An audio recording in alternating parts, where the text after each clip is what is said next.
He's a retired firefighter and a former U.S. Airman, and now he wants to add mayor to his resume.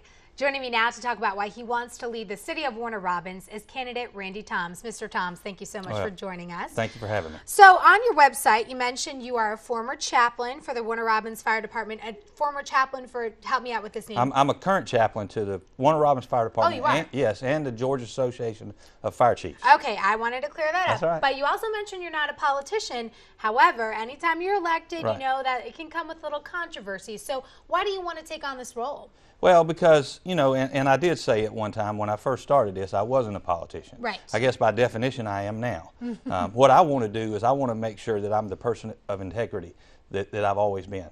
Not always been, but certainly that I've built over the years. So I wanted to come in as mayor of Warner Robins to bring some stability and some unity, some peace and harmony back to city government. I want the people of Warner Robins to trust city government. All right, and I know you are a former U.S. Airman, so naturally protecting the base is going to be a priority for you. I'm going to go ahead and say that's a safe assumption. Oh, absolutely. We've got to do what we need to do to work in conjunction with and support Robins Air Force Base and the 21st Century Partnership at every turn. My dad retired from the base. Both my in-laws retired from the base. I know how important Robins Air Force Base is. Other than that, though, what are your plans to move the international city forward? What other areas kind of need some attention? Well, I think that all of city employees need some attention. I think every department needs some attention. Over the years, with the lack of peace and harmony in city government, some of the employees have just been overlooked and neglected. And having been one, I know personally how that is.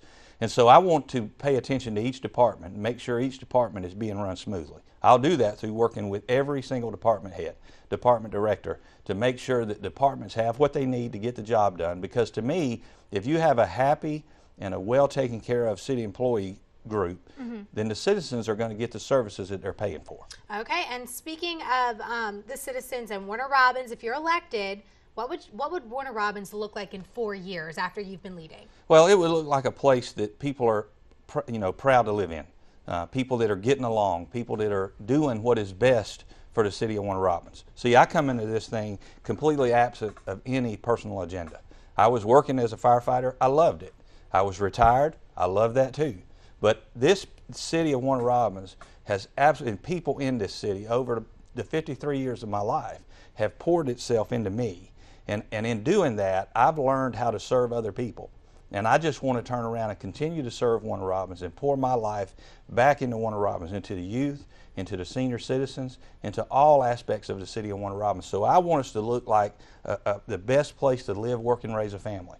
Okay, and a lot of people mention that, aside from the base, we need to diversify a little bit. Diversify business. How would you work to attract businesses to our area? Well, the thing I know is that there's businesses out there that are moving from other parts of the country, manufacturing plants, other, small businesses and things like that. What I would do is I would pursue them.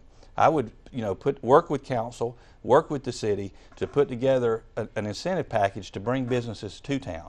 I would first do everything I can to take care of the local businesses that are already in Warner Robins. And then that in and of itself would attract new businesses to Warner Robins. All right, Mr. Toms, thank you so much for sharing with us. Thank you very much for having me. All right, and if you missed any of our interviews with the Warner Robins mayoral candidates, or if you want to check out more of our Decision 2013 coverage, you can head to our website, 41nbc.com.